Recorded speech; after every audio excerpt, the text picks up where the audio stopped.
Hej, er du nede med stress? Er du sygemeldt? Så det her, det er til dig.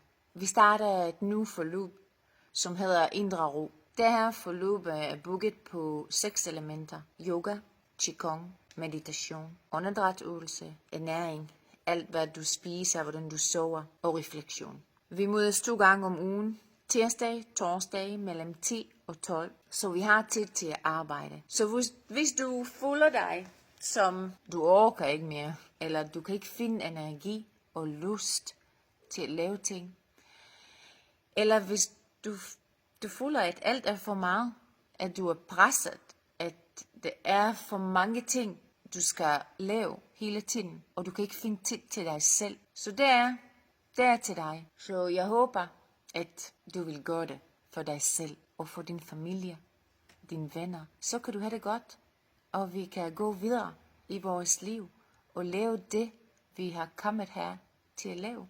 Så jeg håber, vi ses.